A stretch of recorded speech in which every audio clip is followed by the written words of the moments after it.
All right, guys. Hey, welcome. Day 3, life lesson number 3 of mine is run in the rain. So, run in the rain, what's that mean? It's essentially just signifying that you should embrace the discomfort, right? So, example, this morning went for a nice little 5-mile run, right? Absolutely, completely gorgeous, beautiful morning. It was 44 degrees, especially compared to the mornings in our recent weather, right? So launched off at 6:30 this morning because I wanted the sun to be rising for, the last mile and a half or 2 miles, the last stretch of the run. So I had no problem getting up this morning because I was looking forward to the warmer weather. I was looking forward to that beautiful, crisp morning air. So let me ask you this though. What if the weather had been different this morning? What if it had been raining? Would I still have went?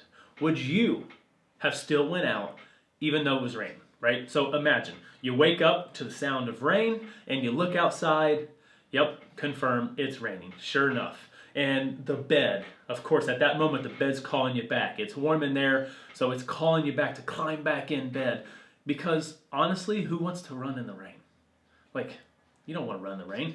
But that is when you're faced with your first difficult decision of the day, right? And I think the majority of us would maybe run later. We would probably run at lunchtime. Or we would try to hold out maybe for another 30 minutes, an hour to see if the rain would stop, or we're checking the weather, right? So you just can't go run in the rain right now. Or maybe you go, you know what, I can run later at the gym, right? These answers are completely normal. They're completely reasonable. They're completely justifiable. However, let's shift the perspective. You see, it's in this exact moment that it's still very important for you to go knock out that run. You still need to head out that front door. The second you do it, it becomes bigger than just running in the rain. There is an undervalued advantage that comes from purposely putting yourself in an uncomfortable situation, right? I mean, it sucks running in the rain. The rain smacking you in the face, the wind, blah, blah, blah. Like, it is not enjoyable at all. I'm with you on that. It's uncomfortable. That's the key element right there. That's the key point. You are training yourself to follow through regardless of the bumps, regardless of the hurdles, regardless of the environmental conditions thrown your way. You see, I'm a firm believer, always have been, how you do anything is how you do everything, right? If you shy away from the uncomfortable, then that mentality is following you in every other aspect of your life. It's following you into class when you walk in that front door for OTF. It's following you into your work, your career. It's following you into your relationships, right? If you embrace the discomfort, you purposely seek it out, right? Your entire perspective starts to shift, right? Quick personal story. This, taking it back to my very first marathon, and which is a video on this channel, by the way. A couple videos down, you can scroll and watch it if you would like. Chad, you guys might remember Chad, Molly, and myself decided to pull the trigger on a marathon 1 week before race day. Now, we weren't trained for it, right? And I remember telling Andy, a member at OTF, about it, and I said, hey, I know you've ran marathons before, asking for advice, right? And he said, you know what? Here's what I would do, blah, blah, blah. And then after saying that, he's like, you know what? Count me in. Hell, I'll do it with you. It wasn't my intention to recruit, but I absolutely loved it and loved that on a whim, decided to do it with us. So don't get it twisted, please, for a second. Don't get it twisted. I'm not promoting to go do things without being trained for them. Not at all.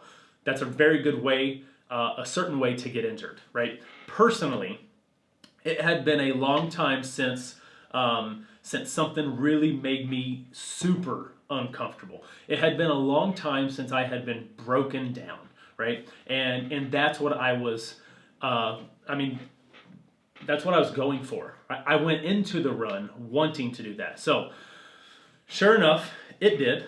And we finished strong and completed the marathon, but something very, very important happened along the way. You see, the weather turned around mile 8, and it started to rain. And then around mile 19, when it gets really hard anyways, due to just the mileage and the amount of steps you've taken up to that point, right? That's when the rain actually turned into a monsoon. The wind was like 18, 20 mile an hour, and it was just pouring down, smacking you in the face. We're running uphill as if the mileage wasn't hard enough at that moment. The environmental conditions just adding a little cherry on top. Here you go. You see, the mind never doubted though. And I can recall this very vividly because it's one of the most impactful and fun experiences of my entire life.